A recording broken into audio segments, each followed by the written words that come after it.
Hello दोस्तों, नमस्कार। Santoshi IAS में आप सभी का एक बार फिर स्वागत है। मैं आदि वर्मा आपको इन्वायरमेंट एंड इकोलॉजी चैप्टर करवा रहे थे। पूरी बुक मैं करवा रहा हूँ घटना चक्र पूर्वावलोकन का हैंड रिटन नोट्स में। इसका मेरा एक ही मकसद होता है करवाने का, ताकि आप जब आपका पेपर आए तो इस आप नोट्स को कम समय में, क्योंकि ये कंपाइल नोट होता है, कम समय में बार बार आप रिवीजन कर सके और वहाँ पर जो भी पेपर में कंफ्यूजन हो उसको दूर कर सके। तो चलते हैं, अब यहाँ पर शुरू करते हैं। यहाँ पर हमने देखिए हमारा जो टॉपिक चल रहा था वो टॉपिक चल रहा था पॉल्यूशन। पॉल्यूशन में आज हम यहाँ पर देखेंगे, यहाँ पर हमने ये करवा दिया है, एयर पॉल्यूशन हमने कंप्लीट करवा दिया है, वाटर पॉल्यूशन कंप्लीट करवा दिया है। आज आपका ये होगा नॉइस पॉल्यूशन का चैप्टर होगा, अब सॉइल पॉल्यूशन का चैप्टर होगा और रेडियो एक्टिव जो पॉल्यूटेंट होते हैं इनका आपके चैप्टर होगा। तो ये 3 चैप्टर आज हम करने वाले हैं। इससे पहले हमने जो भी ये आपका ये वायु प्रदूषण वाला चैप्टर है और जल प्रदूषण वाला, इसको हमने लेक्चर नंबर 9 और लेक्चर नंबर 10 में करवा दिया है। ये लेक्चर नंबर 11 होगा। तो यहाँ पर चलते हैं, हम शुरू करते हैं। जो लोग को अच्छा लगेगा ये इनिशिएटिव विथ फिगर के साथ हर एक चीज़ें अच्छे से समझाया जाता है, तो प्लीज़ चैनल को सब्सक्राइब कर देंगे, वीडियो को लाइक कर देंगे और दोस्तों में अपने शेयर कर देंगे। क्योंकि बहुत बच्चे बार बार मैसेज करते हैं कि सर हमको ये पहली बार मिला, हमको नहीं मिल रहा था इस प्रकार से के कंटेंट है। तो प्लीज़ उन सबको शेयर कर दिया करिए, जो भी आपके रिलेटिव हो या जो भी आपके दोस्त जान पहचान के हो उनको शेयर कर दिया करिए। तो चलते हैं, अब हम शुरू करते हैं। हाँ, और इसका अगर पीडीएफ लेना होगा तो प्लीज़ नीचे लिंक दिया गया है, वहाँ से एक चैनल है, वहाँ पर आपको सब पीडीएफ मिल जाएगा। और एक संतोषी आईएएस 2.0 है, वहाँ पर इससे रिलेटेड कोई भी आपका जो भी प्रीवियस ईयर के क्वेश्चन पूछे गए हैं आरओ पीसीएस आईएएस में, वहाँ पर हर एक क्वेश्चन मिल जाएगा। और करंट अफेयर का क्विज भी करवाया जाता है, तो आप डेली वहाँ पर करंट अफेयर का क्विज भी कर सकते हैं। तो वो चैनल ज्वाइन करके नीचे दोनों लिंक दिया गया है। अब देखते हैं सॉइल ये साउंड पोल्यूशन क्या होता है, ध्वनि प्रदूषण क्या होता है। अब देखिए क्या होता है, किसी वस्तु से उत्पन्न होने वाली सामान्य आवाज़ को क्या कहते हैं, ये ध्वनि कहते हैं। ये तो अभी हम डेफिनेशन बता रहे हैं। इसके अंदर बहुत सी चीज़ें हैं जो आपके पेपर में बार बार पूछी जाती है। जब ध्वनि की तीव्रता अधिक हो और सुनने वालों के लिए रुचिकर ना हो, जैसे कोई ऐसी ध्वनि है जो आप कहते हैं ये बहुत बेकार लग रही है, इसके बंद करिए। कोई मान लीजिए संगीत है या कोई ऐसी चीज़ें हैं जिसको आपको अच्छा ना लगे आपको कान को, वो क्या कहलाती है, नॉइज कहलाती है। जब उच्च तीव्रता वाली ध्वनि अर्थात अवांछित शोर के कारण मानव वर्ग में अशांति और बेचैनी की दशा उत्पन्न हो जाए तो उसे क्या कहते हैं, ध्वनि कहते हैं। ठीक है, तो मतलब वो ध्वनि प्रदूषण होता है, याद रखेंगे, वही ध्वनि प्रदूषण कहलाता है। तो इतना याद रखेंगे, ठीक है। बस कौन सा ध्वनि होता है, कौन सा शोर होता है और कौन ध्वनि प्रदूषण में कन्वर्ट हो जाता है। जब अशांति और बेचैनी उत्पन्न होती है तो वह ध्वनि प्रदूषण में कन्वर्ट हो जाता है। जैसे उद्योगों का शोर होता है, वाहन होते हैं, लाउड स्पीकर की आवाज़ होता है, ये सब ध्वनि प्रदूषण के अंतर्गत आते हैं। अब यहाँ पर देखते हैं, अगर हम देखते हैं भारत सरकार गवर्नमेंट ऑफ इंडिया ने ये डिसाइड किया है, एक पैमाना तय कर दिया है कि इतना अगर आपके पास डीबी ध्वनि आ रहा है, इतना डेसिबल, तो ये आपके क्षेत्र के लिए सही है। जैसे कुछ लोग जो औद्योगिक एरिया में रहते हैं, इंडस्ट्रियल एरिया में रहते हैं, उनको दिन में 75 डेसिबल ध्वनि की रिक्वायरमेंट है। मतलब इतना होना चाहिए, इससे ज़्यादा नहीं होना चाहिए, नहीं तो वो क्या पॉल्यूशन में कन्वर्ट हो जाता है। और रात में कितना होना चाहिए, 70 dB होना चाहिए। तो ये याद रखिएगा, इंडस्ट्रियल एरिया की बात कर रहे हैं हम। अगर कॉमर्शियल एरिया की बात कर रहे हैं जहाँ पर बाजार औजार है, तो बाजार औजार में 65 dB होना चाहिए और रात में 55 dB होना चाहिए।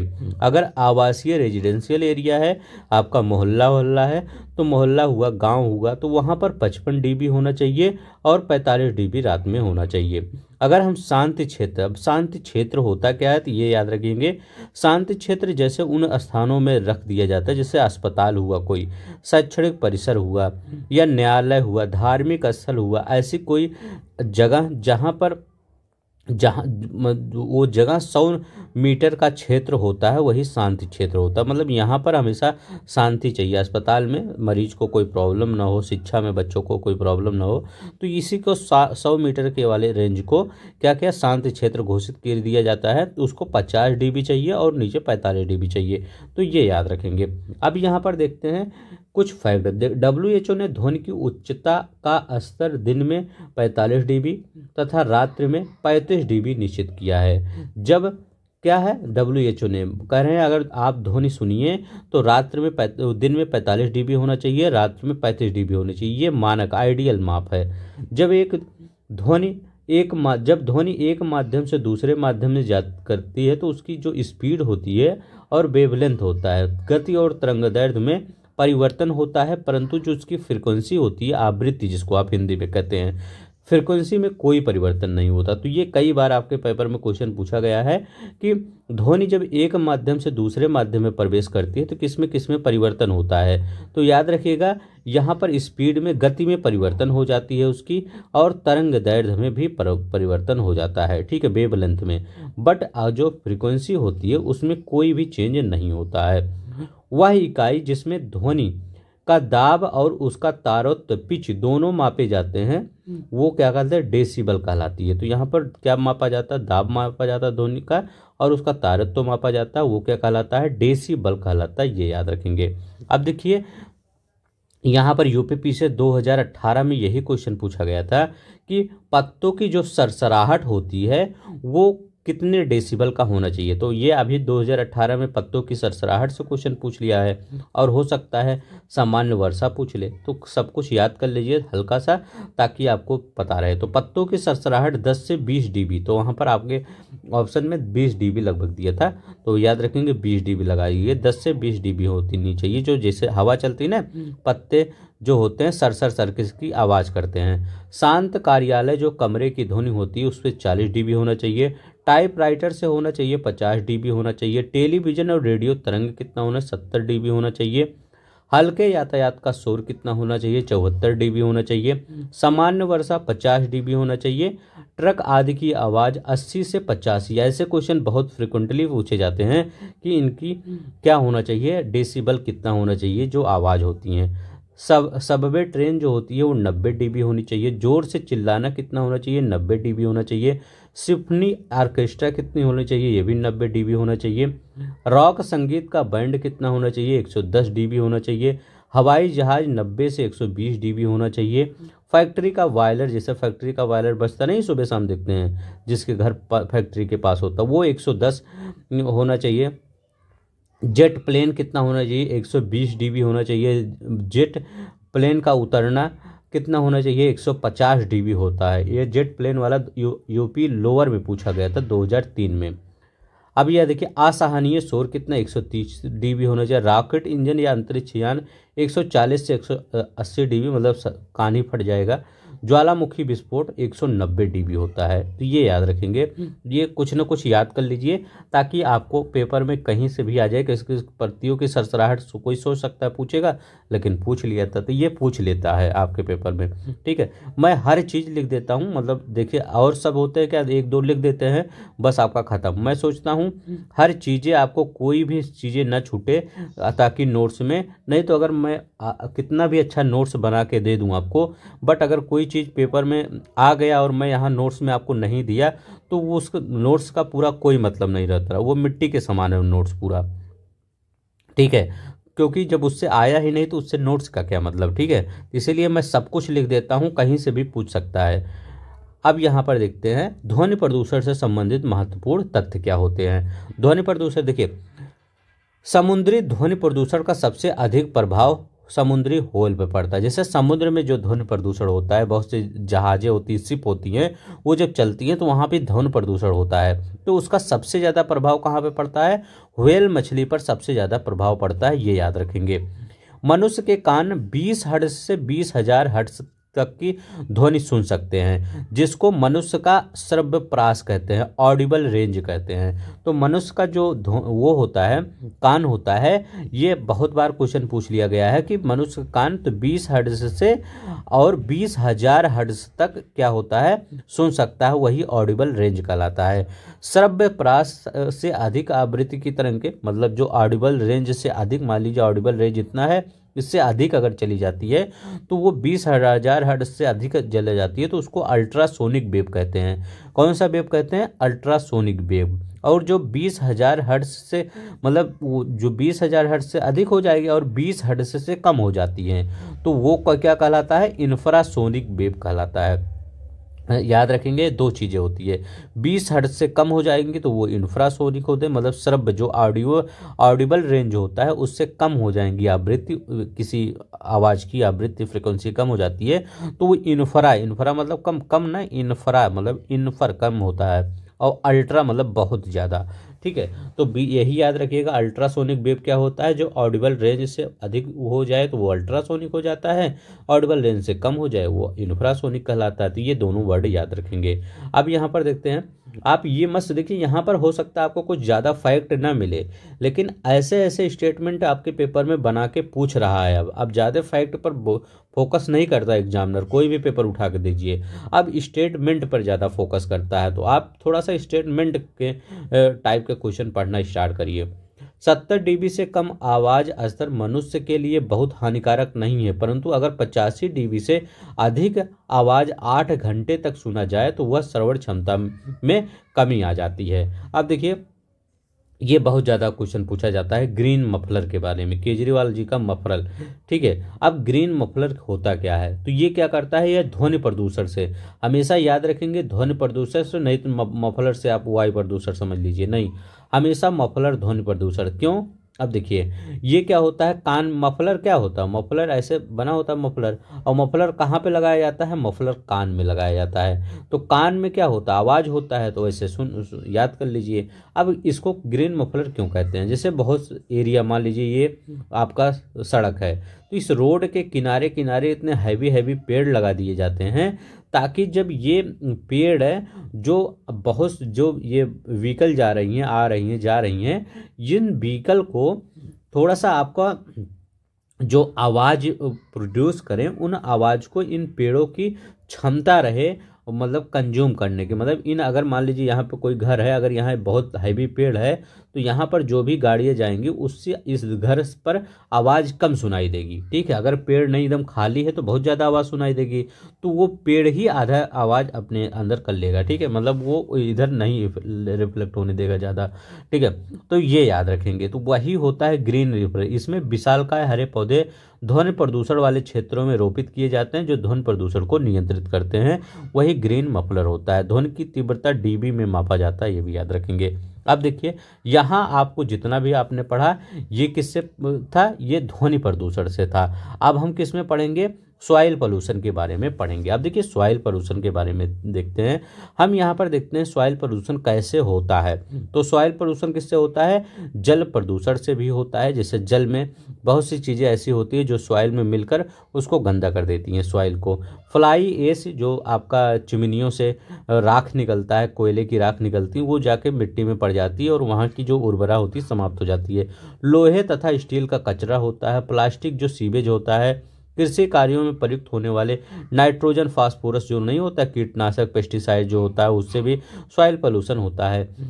अम्ल वर्षा जो होती है उससे भी सॉइल पोल्यूशन होता है। कम घनत्व वाली पॉलीथीन से निर्मित प्लास्टिक की थैलियाँ भी होती हैं, ये सब सॉइल पोल्यूशन के कारण होती है। अब देखिए, मृदा प्रदूषण का जो दुष्प्रभाव होता है वो क्या पड़ता है? IUCN के अनुसार बताया गया है, के अनुसार अनुमान लगाया गया है कि वर्ष 2050 तक लगभग 50,000 पादप जो प्रजातियां होंगी, पेड़ पौधों की जो प्रजातियां होंगी, वो विलुप्त हो जाएंगी या संकट उत्पन्न, मतलब वो उसमें इंडेंजर्ड श्रेणी में आ जाएंगी। तो ये याद रखेंगे।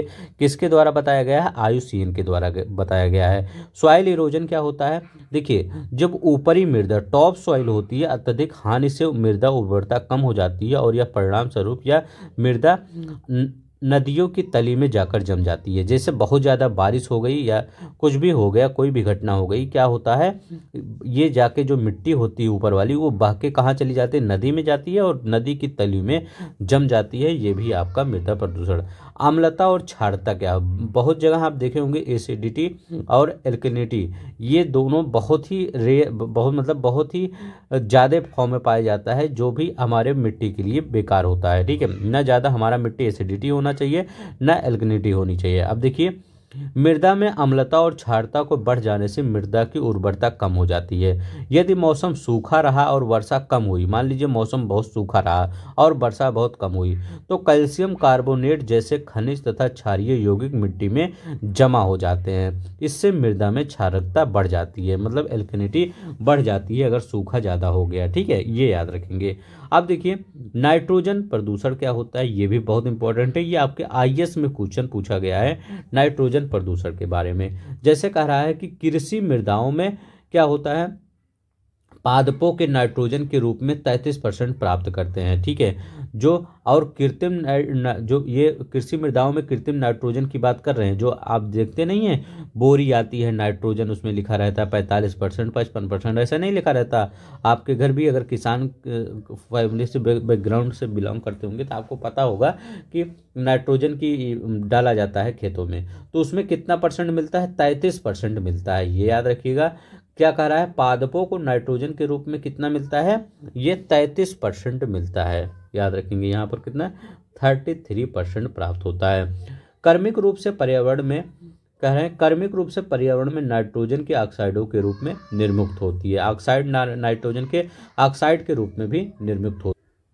अब यहाँ पर देखिए, मवेशी अपशिष्ट के रूप में जैसे अमोनिया सह उत्पाद के रूप में निर्मुक्त होता है। यही एकदम सेम टू सेम आपके आईएएस में स्टेटमेंट के फॉर्म में आया था कि मवेशी से क्या अमोनिया सह उत्पाद के रूप में निर्मुक्त होता है। ये याद रखेंगे। कुक्कुट अपशिष्ट क्या होता है, अभिक्रियाशील नाइट्रोजन यौगिक पर्यावरण में निर्मुक्त होता है। तो याद रखेंगे, अभिक्रियाशील नाइट्रोजन यौगिक पर्यावरण में निर्मुक्त होता है। तो ये दो स्टेटमेंट आपके आईएएस में पूछे गए थे। और एक आपका आईएएस में 2019 में ये स्टेटमेंट पूछा गया था, कार्बोफ्यूरेन मेथिल पैराथीन फोरेट और ट्राईएजोफॉस कृषि में पेस्टिसाइड्स के रूप में प्रयोग किया जाता है इनका। तो थोड़ा सा 17-18 हैं जो पेस्टिसाइड्स के रूप में प्रयोग किए जाते हैं, उसको याद कर लीजिएगा। हमने यहाँ 3 जो इंपॉर्टेंट हैं उनको लिख दिया है। अब यहाँ पर देखते हैं रेडियो सक्रिय प्रदूषण, रेडियो एक्टिव पॉल्यूशन होते क्या हैं। रेडियो सक्रिय तत्वों या पदार्थों जैसे रेडियम हुआ, थोरियम हुआ, यूरेनियम हुआ इत्यादि से होने वाला प्रदूषण या जैव समुदाय पर पड़ने वाला अवांछित दुष्प्रभाव होता है। ये मेनली इन्हीं से उत्पन्न होता है, रेडियम, थोरियम और यूरेनियम से। हरे पौधे गामा किरणों के प्रति बहुत अधिक संवेदनशील होते हैं। इससे पौधों की उम्र, उनकी वृद्धि, फल, बीज देने की प्रक्रिया प्रभावित होती है। ये याद रखिएगा। रेडियो एक्टिव के प्रदूषण के प्रभाव क्या होते हैं, तो पेड़ पौधों में क्या होता है, पेड़ पौधों की उम्र घट जाती है, उनकी वृद्धि रुक जाती है, और फल और बीज जो देने की प्रक्रिया है वो भी बहुत ज़्यादा प्रभावित होती है। एनीमिया व रक्तस्राव आदि के कारण क्या होता है, मृत्यु हो जाती है। यहाँ पर देख सकते हैं, यहाँ पर जैसे सीजियम हुआ, स्टोनियम हुआ और यूरेनियम हुआ, रेडियम हुआ, ये सब क्या होते हैं, फ्री पार्टिकल्स हैं। और ये हीट के रूप में न्यूक्लियर पावर प्लांट में क्या होते हैं, प्रयुक्त किए जाते हैं। और वेस्ट के रूप में जब निकलता है तो वेस्ट के रूप में कुछ निकल जाता है और कुछ सील्ड वेस्ट के रूप में, मतलब एक पैक कर दिया जाता है ऐसे में। ठीक है, तो ये सब यूरेनियम के बाई प्रोडक्ट के रूप में वो के रूप में, या स्टोनियम या सीजियम के या रेडियो एक्टिव जो भी पदार्थ है उनके बाई प्रोडक्ट के रूप में ये निकलते हैं, जो भी खतरनाक बहुत होते हैं और पर्यावरण को नुकसान पहुंचाते हैं। अब देखिए, चाहे उत्तकों की बात करें, जिसे आप टिश्यू कहते हैं, वह अंगों को क्षति पहुंचाकर उनकी कार्यप्रणाली में बाधा उत्पन्न करते हैं, रेडियो एक्टिव प्रदूषण। ठीक है, अब देखिए इनका आनुवंशिक पर क्या प्रभाव पड़ता है। ड्रासोफिला पर अध्ययन से स्पष्ट हुआ कि इससे उत्परिवर्तन दर में वृद्धि होती है। अब देखिए, ड्रासोफिला पर अध्ययन हुआ है और उससे पता चला है कि जो म्यूटेशन होता है, उत्परिवर्तन मतलब म्यूटेशन की क्रिया होती है, उसमें बहुत ज़्यादा वृद्धि हो रही है किसके कारण? रेडियो एक्टिव प्रदूषण के कारण। आनुवांशिक गुणों पर व्यापक प्रभाव। अब आगे देखते हैं, यहाँ पर देखते हैं क्या कह रहा है। यहाँ पर कह रहा है मानव जनित विकिरण की प्रमुख दुर्घटनाएं। देखिए मानव की हिस्ट्री में भी कुछ ऐसी घटनाएं हुई हैं जिनसे क्या हुआ है, बहुत बड़े पैमाने पर रेडियो एक्टिव पॉल्यूशन हुआ है। जैसे अगर हम बात करते हैं भारत की, अगर बात करते हैं तो भोपाल गैस त्रासदी 2 से 3, कभी कहीं 2 दिसंबर लिखा रहता है, कहीं कहीं 3 दिसंबर लिखा रहता है। 2-3 दिसंबर 1984 को मध्य प्रदेश में यह घटना हुई थी। इसमें क्या मतलब रिलीज हुआ था? तो मिथाइल आइसोसाइनाइड रिलीज हुआ था। तो याद रखेंगे मिथाइल आइसोसाइनाइड से बहुत बड़े पैमाने पर जन और धन की हानि हुई थी। तो ये याद रखेंगे।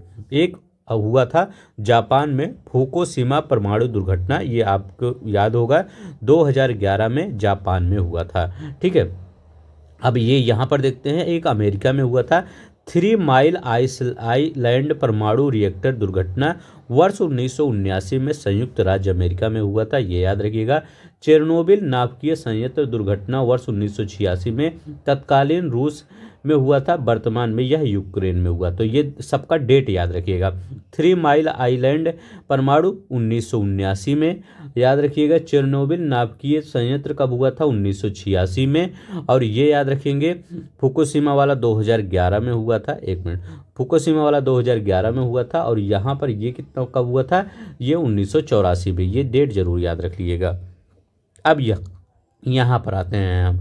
यहाँ पर लिखा रहा है प्लास्टिक प्रदूषण। 2017 में ये पूछा गया था कि पॉलीथीन एथिलीन C2H4 का पॉलीमर बहुलक होता है। तो देखिए क्या होता है पॉलीथीन क्या होता है? ये पॉलीमर होता है, इसीलिए ये क्या होता है? डिकम्पोज नहीं हो पाता है। तो यही क्वेश्चन 2017 में पूछा गया था। प्लास्टिक का थैला एक थर्मोप्लास्टिक है जिसे प्राप्त किया जाता है एथिलीन के बहुलीकरण से प्राप्त किया जाता है। ये याद रखिएगा। प्लास्टिक हुआ, लोहा हुआ, शीशा हुआ, अक्षयकारी प्रदूषक होते हैं। अक्षयकारी मतलब नॉन बायोडिग्रेडेबल पॉल्यूटेंट होते हैं। किस श्रेणी में आते हैं ये सब? बायो रेमिडेशन क्या होता है? ये भी बहुत इंपॉर्टेंट चैप्टर है आपका। ये देखिए पढ़ लीजिए।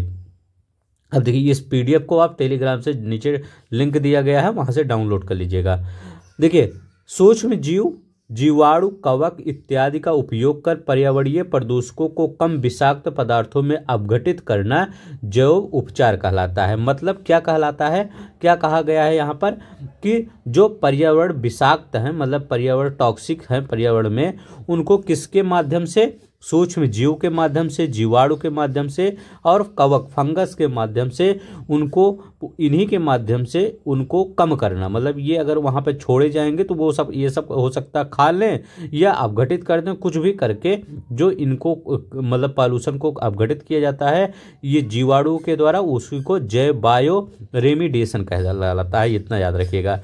यह जैव रासायनिक चक्र के सिद्धांत के माध्यम से कार्य करता है और यह मृदा, सतही जल, भूमिगत जल इत्यादि को साफ करने में, पारिस्थितिक तंत्र को पुनः पुनर्स्थापित करने में उपयोगी होता है। जैव रासायनिक चक्र याद रखेंगे। अब देखिए इसमें कई चीजें आती है। जैसे जैव उपचार तकनीक में कुछ इन सीटू होते हैं और कुछ एक्स सीटू होते हैं। जो स्व स्थान पर उन्हीं स्थान पर किया जाता है और जो बाह्य स्थान पर दूसरे स्थान पर किया जाता है। इसमें ये वर्ड याद रख लीजिएगा।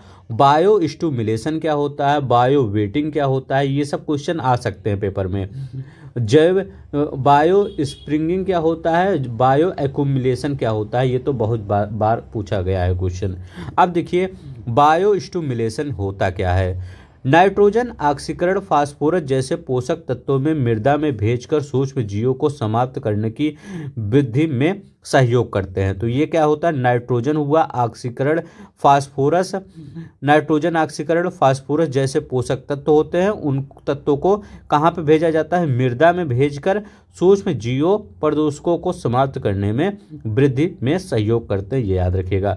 बायो वेटिंग क्या होते हैं? जब प्रदूषक गहराई में हो तो कूप के माध्यम से वायु एवं पोषक तत्वों को मृदा में मिलाया जाता है। तो ये याद रखेंगे। जब कोई मान लीजिए ये जमीन है, इसके गहराई में आपका या वाटर है, इसके गहराई में क्या होता है? मान लीजिए वो ये पॉल्यूटेंट है पड़े हैं यहाँ पर, तो क्या किया जाता है, एक कूप बना दिया जाता है जमीन के अंदर, और कूप के माध्यम से पोषक तत्वों को मिलाया जाता है, याद रखेंगे।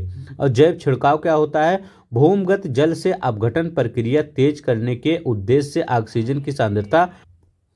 जैव संवर्धन क्या होता है, बायोगुलमिलेशन, अन्य स्थान से सूक्ष्म जीवों को लाकर प्रदूषित स्थान पर उनकी संख्या बढ़ाना, वो क्या कहलाता है, ये जैव आवर्धन कहलाता, संवर्धन कहलाता है। ठीक है, तो अन्य स्थान से सूक्ष्म जीव लाए जाते हैं। यहाँ पर हमेशा देखेंगे सूक्ष्म जीव का ही रोल होता है, तो उनको प्रदूषित, जैसे कहीं नदी है या तालाब है तो दूसरी जगह से लाकर उसी तालाब में छोड़ दिया जाता है। जैसे वो कई फिश होती हैं, देखते हैं वो, जो कि आपको वो नदी को साफ कर देती हैं, या कई ऐसे कीड़े होते हैं जो नदी को साफ कर देते हैं, उसमें डाल दिया जाता है, तो ये याद रखेंगे। अब देखिए कंपोस्टिंग क्या होती है, कृषि अपशिष्ट को मिश्रित कर सूक्ष्म जीवों में वृद्धि करना, ये याद रखेंगे। कृषि अपशिष्ट को अब क्या करते हैं, मिश्रित कर उसमें सूक्ष्म जीवों को वृद्धि कर देते हैं, जिससे क्या होता है, वो क्या किया जाता है, वो साफ हो जाता है। ठीक है, तो ये भी याद रखेंगे। क्या मतलब, इसका मतलब क्या हुआ, जैसे क्या कहते हैं, जैसे कृषि अपशिष्ट मतलब क्या, मान लीजिए सब्जी के छिलके हुए, फल के छिलके हुए, उस अपशिष्ट को क्या करते हैं, वो मान लीजिए किसी तालाब में मिश्रित कर दिए, तो वहाँ पर जो सूक्ष्म जीव होंगे उनकी वृद्धि होगी ही, और वो जब सूक्ष्म जीव की वृद्धि होगी तो वो क्या होते हैं, वो थोड़ा सा जो पॉल्यूशन है वो खत्म कर देंगे। लैंड फार्मिंग क्या होता है, लैंड फार्मिंग दूषित मृदा कीचड़ को खोदकर भूमि की सतह में फैला दिया जाता है और बार बार जुताई की जाती है, जिससे सूक्ष्म जीव प्रेरित होते हैं, ये लैंड फार्मिंग होता है। बायोरिएक्टर नियंत्रित तंत्र के माध्यम से प्रदूषित पदार्थ व जल का उपचार किया जाता है, तो याद रखिएगा, नियंत्रित तंत्र के माध्यम से प्रदूषित पदार्थ व जल का उपचार किया जाता है। बायोपाइल्स क्या होता है, लैंड फार्मिंग व कंपोस्टिंग का सम्मिलित रूप पेट्रोलियम हाइड्रोकार्बन से प्रदूषित सतह के उपचार में प्रयोग किया जाता है, ये याद रखिएगा, बायोपाइल्स होते हैं ये। अब देखिए कुछ अन्य जैव उपचार तकनीक क्या होता है, ये मतलब इन सब का हमेशा ये वर्ड याद रखिएगा, क्योंकि ऐसे वर्ड आपके पेपर में आ जाएंगे। इस पीडीएफ को डाउनलोड करके बार बार इसको रिवीजन करिए। फाइटोमेडिएशन, अब फाइटोमेडिएशन पूछ लेगा, वहां पर क्या बताएंगे, मृदा एवं जल में उपस्थित संदूकों से पादपों की मदद से हटाना, याद रखिएगा क्या है, मृदा एवं जल में उपस्थित संदूकों को क्या याद रखेंगे, संदूक मतलब प्रदूषण को किसकी मदद से हटाना, पेड़ पौधों की मदद से हटाना, वो फाइटोरी मेडिएशन कहलाता है। राइजो फिल्ट्रेशन क्या कहलाता है, यह जल की जैव उपचार तकनीक है। इस तकनीक में पौधों की जड़ों के द्वारा संदूषकों मतलब प्रदूषणों को ग्रहण कर जल को शुद्ध किया जाता है। तो राइजो फिल्ट्रेशन क्या होता है, ये जैव उपचार तकनीक है, इसमें क्या किया जाता है, पौधों की जड़ों के द्वारा प्रदूषण को ग्रहण कर लिया जाता है और शुद्ध कर दिया जाता है। माइक्रो रेमिडिएशन क्या होता है, इसके तहत कवक जो फंगी होते हैं, फंगी का प्रयोग कर जैव उपचार किया जाता है। तो ये सब बहुत प्रकार के उपचार होते हैं जिनको बार बार यूज किया जाता है साफ करने के लिए। ठीक है, अब देखिए क्या होता है, एक ऑयल जैपर, पिछले ही वीडियो में बताया था ऑयल जैपर टेक्नोलॉजी क्या होता है। ऑयल जैपर टेक्नोलॉजी कहाँ यूज होता है, जैसे समुद्र में कोई शिप जा रही है, तेल उस पर भरा हुआ है और वो लीक कर दिया, तो वहाँ पर ऑयल जैपर तकनीक का यूज किया जाता है। विकास कब हुआ था, 1996 में the energy and research institute TERI द्वारा इसका विकास किया गया था। क्या है यह स्वास्थाने में आता है, पहले याद रखिएगा, यह इन सीटू में आता है। जीवाणु आधारित जैव उपचार तकनीक 5 जीवाणु बैक्टीरिया को मिलाकर विकसित किया गया है, जिसे ऑयल जैपर नाम दिया गया है। कितने जीवाणु को मिलाकर विकसित किया गया है, 5 जीवाणुओं को मिलाकर विकसित किया गया है। करता क्या है यह बिखरे हुए तेल और तैलीय पंख को अत्यधिक तीव्रता से अविक्रमित कर देता है। इसमें मौजूद जीवाणु तेल में मौजूद जो हाइड्रोकार्बन होते हैं यौगिक, उनको अपना भोजन बनाते हैं और उनको हानि रहित CO2 और जल में बदल देते हैं। यहाँ पर अगर आप फोटो देख सकते हैं, यहाँ पर क्या, ये आपका माइक्रो ऑर्गेनिज्म है ऑयल जैपर तकनीक का। ये देखिए कीटाणु है, ये ऑयल को क्या कर रहे हैं, ऑयल को कंज्यूम कर रहे हैं। यहाँ पर आप देख सकते हैं ऑयल यहाँ पड़ा था, इसको ये कंज्यूम कर लिया, ये अपने अंदर कंज्यूम कर लिया। इसके उसके बाद यहाँ पर देखेंगे CO2 बना देता है और H2O बना देता है। CO2 और H2O जब बन जाता है तो ये क्या होता है, निकल जाता है। तो यहाँ लिखा गया है micro organism give of CO2 and H2O। तो ये याद रखिए, आयल जयपर तकनीक पूछा गया है, पर भी पूछ सकता है, कई बार पूछ सकता है, तो याद रख लेंगे। देखिए micro organism eat oil and other organic component, oil को ही वो खा लेते हैं, जो खा लेते हैं फिर वहाँ से हट जाता है oil. Micro organism digest oil and convert into carbon dioxide और H2O, वही हम यहाँ पर लिखे हैं, कार्बन डाइऑक्साइड और जल में कन्वर्ट कर देते हैं। अपघटन करने में सक्षम होते हैं, जो जैव निम्नीकरण होते हैं, याद रखिएगा। ये हुआ। अब हम आते हैं ई वेस्ट पर।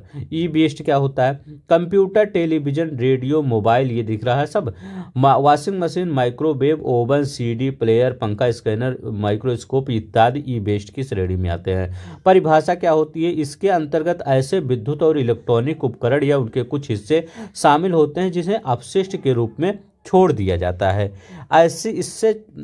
ऐसे उपकरण या उनके हिस्से भी शामिल होते हैं जिन्हें विनिर्माण या मरम्मत प्रक्रियाओं के दौरान अस्वीकृत कर दिया जाता है। याद रखिए, इसमें अनेक खतरनाक रसायन एवं भारी धातुएं होती हैं, जैसे सीसा हुआ, कैडमियम हुआ, बेरिलियम हुआ इत्यादि, ये सब पाए जाते हैं।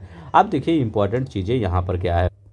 बायोगैस में मुख्यतः कौन सी गैस होती है, तो बायोगैस में मीथेन होता है और कार्बन डाइऑक्साइड गैस सबसे ज़्यादा होता है। याद रखिएगा, मीथेन और मीथेन सबसे ज़्यादा, फिर कार्बन डाइऑक्साइड। विश्व जल दिवस प्रत्येक वर्ष मनाया जाता है। 22 मार्च को विश्व जल दिवस मनाया जाता है। पहला विश्व जल दिवस मनाया गया था 1993 में, पहला विश्व जल दिवस मनाया गया था। UN वाटर नामक कार्यक्रम चलाया जा रहा है, वर्ष 2003 से चलाया जा रहा है। तरुण भारत संघ नामक गैर सरकारी संगठन के चेयरमैन राजेंद्र सिंह का लोकप्रिय नाम क्या है, भारत के जल पुरुष नाम है उनका। अब यहाँ पर देखते हैं, यहाँ पर ई अपशिष्ट जो प्रबंधन नियम 2022 के अंतर्गत कौन कौन सी चीज़ें शामिल नहीं की गई है। देखिए बहुत सी चीज़ें ई अपशिष्ट जो प्रबंधन होता है उसके अंतर्गत शामिल कर लिया गया है, लेकिन कुछ चीज़ें ऐसी हैं जिसको शामिल नहीं किया गया है, उनको अलग से बना दिया गया है। जैसे आपका बैटरी अपशिष्ट है, उसको बैटरी अपशिष्ट प्रबंधन नियम 2022 के अंतर्गत शामिल किया गया है। पैकेजिंग प्लास्टिक एकल उपयोग है, उसको प्लास्टिक अपशिष्ट प्रबंधन नियम 2016 के तहत वो याद रखेंगे शामिल कर दिया गया है। सूक्ष्म उद्यम क्या है, MSME विकास अधिनियम 2006 के तहत शामिल किया गया है। और रेडियो सक्रिय अपशिष्ट जो होता है उसको परमाणु ऊर्जा अधिनियम 1962। तो ये अधिनियम याद रख लेंगे, इन अधिनियम से क्वेश्चन आपके पेपर में बन जाएगा। बैटरी अपशिष्ट प्रबंधन नियम 2022 है, प्लास्टिक अपशिष्ट प्रबंधन नियम 2016 है, MSME विकास अधिनियम 2006 है और ये परमाणु ऊर्जा अधिनियम 1962 है। अब देखिए यहाँ पर कुछ तथ्य देखते हैं। अगर हम देखते हैं, हवा में तैरते हुए श्वसनीय सूक्ष्मकण का आकार होता है लगभग 2.5 माइक्रोन। क्या होता है, जैसे आप देखे होंगे रोशनदान से शाम के टाइम देखेंगे, या हल्के हल्के छोटे छोटे आपको जब रोशनी आती है तो उसमें हल्के हल्के दिखते होंगे कण, तो वही होता है 2.5 माइक्रोन। तो वो सूक्ष्म श्वसनीय सूक्ष्म कणों का आकार लगभग इतना होता है। सरसों के बीज का अपमिश्रक के रूप में समानता प्रयोग किया जाता है आर्ज्यूमोन के बीज का। एस्बेस्टस फाइबर से घिरे वातावरण में ज़्यादा देर से रहने पर एस्बेस्टोसिस रोग हो जाता है। कूड़ा कचरा जलाने के लिए प्रयोग किया जाता है, इंसिनेटर्स का प्रयोग किया जाता है, भस्मक का प्रयोग किया जाता है। ऊष्मीय शक्ति संयंत्रों में कोयला दहन के परिणाम स्वरूप उत्सर्जित होते हैं कार्बन डाइऑक्साइड, नाइट्रोजन एवं सल्फर के ऑक्साइड उत्पन्न होते हैं। याद रखेंगे, ये पहले भी हमने बता दिया है, कार्बन डाइऑक्साइड और नाइट्रोजन और सल्फर के ऑक्साइड ये उत्सर्जित होते हैं, ये याद रखिएगा। अब यहाँ पर है लास्ट देखते हैं, पर्यावरण से संबंधित प्रमुख वैश्विक जो रिपोर्ट आई थी उसके अंतर्गत देखते हैं कौन कौन सी रिपोर्ट आती है और किनके द्वारा जारी किया जाता है। जैसे यहाँ लिखा गया है, वैश्विक पर्यावरण आउटलुक जियो रिपोर्ट किसके द्वारा जारी किया जाता है, UNEP के द्वारा। Cooling emission and policy synthesis report अंतर्राष्ट्रीय ऊर्जा एजेंसी एवं UNP के द्वारा जारी किया जाता है। अब देखिए यहाँ पर अनुकूलन अंतराल रिपोर्ट, एडाप्शन गैप रिपोर्ट, ये इंपॉर्टेंट है। ये किसके द्वारा, यूएनईपी के द्वारा जारी किया जाता है। State bank of climate action report, climate action tracker, United nation high level climate change championship, world resource institute WRI और अन्य के द्वारा जारी किया जाता है।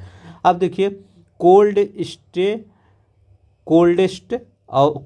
Year of the rest of the year their lives report, the coldest year of the rest of the year lives report किसके द्वारा, यूनिसेफ के द्वारा जारी किया जाता है। उत्सर्जन अंतराल रिपोर्ट, इमिशन गैप रिपोर्ट किसके द्वारा, यूएनईपी के द्वारा जारी किया जाता है। प्रोटेक्टिंग पीपल थ्रू नेचर किसके द्वारा, वर्ल्ड वाइल्ड फंड WWF के द्वारा जारी किया जाता है। Global trends in renewable energy investment report, UNEP के द्वारा जारी किया जाता है। Global best management outlook report, UNEP के द्वारा जारी किया जाता है। वर्ल्ड एनर्जी आउटलुक, अंतर्राष्ट्रीय ऊर्जा एजेंसी के द्वारा जारी किया जाता है। ये इंपॉर्टेंट है, जो ये है, ये तीनों याद रख लीजिएगा और चाहे याद करिएगा चाहे ना। नीचे देखते हैं, यहाँ पर देखते क्या है। ये क्वेश्चन आरओ में पूछा गया था 2016 में। कहा था खेती के लिए फसल चक्र का क्या महत्व होता है। तो खेती की उर्वरा शक्ति में वृद्धि हो जाती है, पोषक तत्वों तथा नमी का संतुलन बना रहता है, दलहनी फसलों से मृदा की भौतिक दशा में सुधार होता है, भूमि में जैव पदार्थ की पर्याप्तता होती है, खरपतवार कीटों और रोगों का नियंत्रण होता है, फसलों की अधिक पैदावार होती है, फसल उत्पादों की गुणवत्ता में वृद्धि होती है, उपलब्ध साधनों का क्षमतापूर्ण उपयोग होता है, मिट्टी का कटाव कम होता है। ये याद रखेंगे। कुछ यहाँ पर देखते हैं। क्लोरेमीन तथा क्लोरीन ऑक्साइड प्रयुक्त किए जाते हैं जलकुई जीवाणुओं को मुक्त करने में। पेयजल के जीवाणु रहित करने के लिए प्रयोग किया जाता है क्लोरीन गैस एवं ब्लीचिंग पाउडर का प्रयोग किया जाता है। Water prevention and control of pollution sense act लागू किया गया था 1977 में, ये लागू किया गया था। ये याद रखेंगे, ठीक है। बस आज के लिए इतना ही।